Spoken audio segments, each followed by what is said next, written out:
Assalaamu calaykum waraxmatullaahi wabarakaatuhu kusoo dhawaada aqoon doon channel. Casharkan waa casharkii lixaad ee maadada C Programming Language. Waxaynu uga hadli doonaa if-else statement. Casharkan casharkii ka horreeyay waxaan uga hadalnay waxa if statement ay tahay. Waxaan soo sheegnay in if statement uu programkeenu shaqeynayo haddii conditionka u dhiibano uu noqono mid sax ah. Haddaba if-else statement maxay tahay? If-else statement waxaan haysanaa wax ka badan hal condition. Conditionkeena koowaad hadduu noqdo mid khalad ah, waxaan awood u leenahay inaan u gudubno conditionka xiga. Waxaan si faahfaahsan ugu fahmi doonaa qaybta practicalka aynu isla daawano. Ugu horreyn aynu soo kicinno toolka aan adeegsanayno. Tusaalahan waxaan rabaa inaan ku sameeyo program inoo soo saari doona 3 maado totalkooda iyo percentage-kooda. ugu horeyn waxaan sameynayaa marka variable waxaan leeyahay int kadib waxaan u dhiibanayaa 3 maado kaba soo qaadba inaan dhaho s1 oo u taagan subject1 comma sidoo kale s2 oo u taagan subject2 iyo s3 oo u taagan subject3 3 maado markaan u dhiibto mar labaad waxaan abuuranayaa variable oo waxaan leeyahay int kadib waxaan u dhiiban doonaa total variable-kan wuxuu ii qaban doonaa total. Sidoo kale waxaan leeyahay int oo aan u dhiiban doono percentage. Intaa markaan sameeyo waxaan rabaa ugu horeyn programka markaan soo kiciyo inay iga soo daawacanto soo geli 3 maado 3 maado dhibcahooda ay yihiin midkiiba 100. Marka waxaan leeyahay printf intaa markaan dhaho waxaan leeyahay double quotation kadib waxaan leeyahay /n oo u taagan new line kadib waxaan leeyahay enter 3 subjects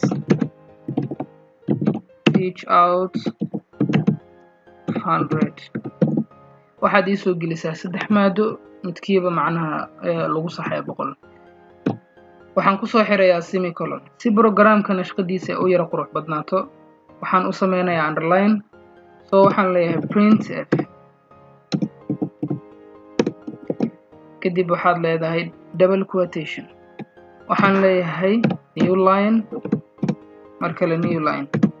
intaa markaan sameeyo waxaan sameynayaa marka calaamad yaro underline camal ah kadib waxaad ku soo xiraysaa semicolon. hadda waxaan u baahanahay marka inaan sameeyo maadooyinkii 3 maado magacyadooda rabaa marka inaan soo bandhigo waxaan leeyahay printf double quotation kadib waxaan leeyahay /n oo u taagan new line sidoo kale new line. tusaale kale maadada koowaad waxaan leenahay C language waxaan ku soo xirayaa semicolon kadib waxaan leeyahay marka si hadhow markaan dhibcaha soo gelinayo aan u adeegsado keyboardka waxaan leeyahay scanf double quotation %d. intaa markaan sameeyo waxaan leeyahay comma kadib waxaan taabanayaa calaamadda and waxaan leeyahay marka s1 hore ayaan declaration ugu soo sameynay. subject1 waxaa inoo noqon doona maadada C language kadib waxaad ku soo xirtaa semicolon. isla stepkan ayaa mari doonaa marka uma baahni mar labaad inaan qoro kaliya waxaan adeegsan doonaa copy paste waan koobiyeynayaa intaas kadib waan paste gareynayaa kaliya waxaan ka bedelayaa variable-ka iyo magacaan u dhibanay. C language waan ka bedelayaa oo waxaan ka dhigayaa html sidoo kale maadada kalena waxay inoo noqon doontaa java. waxaan kaloo bedelayaa subjectiyada html waxay inoo noqon doontaa subject2 ama maadada labaad sidoo kale java iyadana waxay noqon doontaa subject3. intaa markaan sameyno waxaan soo koobiyeynaynaa underline-ka si aan u qurxino nashqada programkan kadib waan paste gareynayaa. hadda waxaan u baahanahay marka inaan sameysto totalkii sidoo kale inaan sameysto percentage-kii. waxaan leeyahay marka total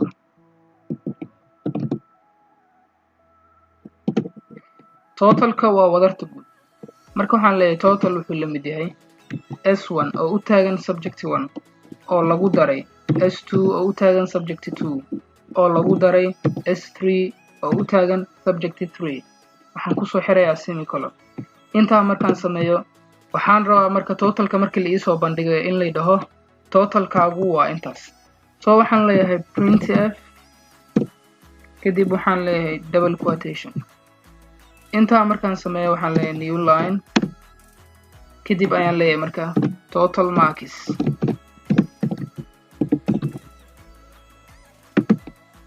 waxay la mid tahay kadib waxaan leeyahay percentage d waxaan oranayaa comma kadib ayaan u dhiibayaa total waxaad kusoo xirtaa semicolon aynu u imaano qaybta percentageka waxaan leeyahay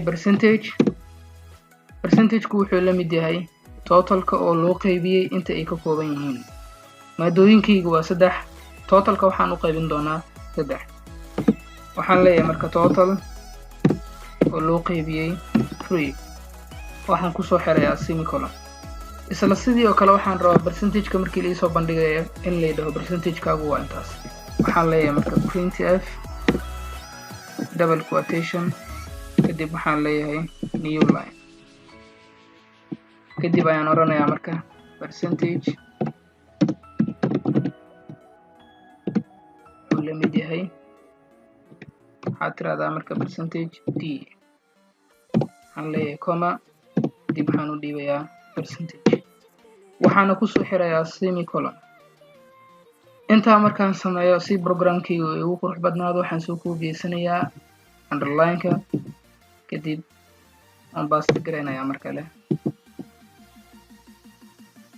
hadda waxaan kasoo gudubnay in maadooyinkii aan u dhiibano sidoo kale inaan sameysano total iyo inaan sameyno percentage waxaan u gudbi doonaa qaybta ugu dambeysa oo aan u adeegsan doono if else statement ugu horeyn marka waxaan leeyahay if kadib waxaan furayaa bracket waxaan u wacayaa percentage waxaan leeyahay marka if percentage uu ka weyn yahay ama la eg yahay 90 waxaad isoo daabacdaa gradekaagu waa a+. waxaan leeyahay marka print f kadib waxaan furayaa double quotation intaa markaan dhaho waxaan leeyahay haddana new line kadib waxaad qortaa your grade is laba dhibcood waxaan leeyahay marka a+. waxaad kusoo xiraysaa semicolon waxaan leeyahay enter kadib waxaan oranayaa haddana else if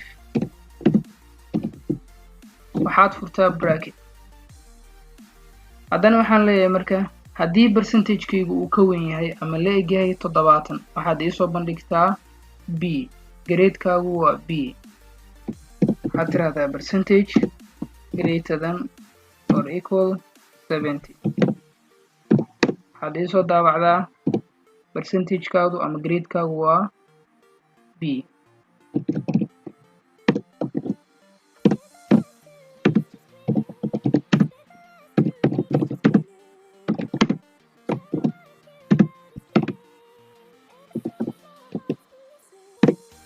haddana waxaan leeyahay marka else if kadib waxaad furaysaa bracket kadib waxaan leeyahay percentage else if percentagekeenu uu ka weyn yahay ama la eg yahay 65 waxaad iisoo daawacdaa gradekaagu waa c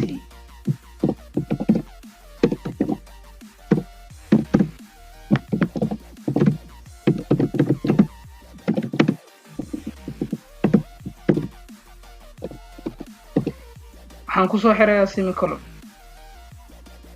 ugu dambeyn marka waxaan leeyahay else kadib waxaan leeyahay enter printf marka intaa waxaanan ahayn qofkii soo saaraa uu dhacay macnaha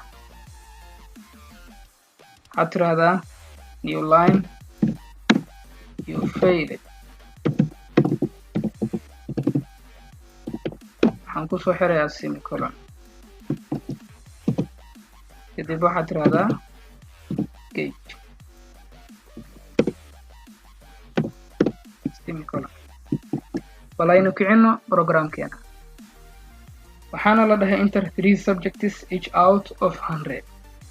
waxaana loo soo bandhigay maadada ugu horeysa oo ahayd C language.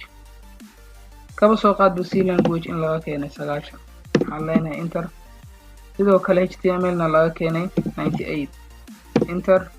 Java na laga keenay 87. kadib waxaan leeyahay enter. waxaan rabaa enter markaa dhaho in totalkii iyo percentage-kii aan helo. saa arkaysaan total markskiga wuxuu noqday 275. sidoo kale percentage-kana waa 91. grade-kana wuxuu noqday A+.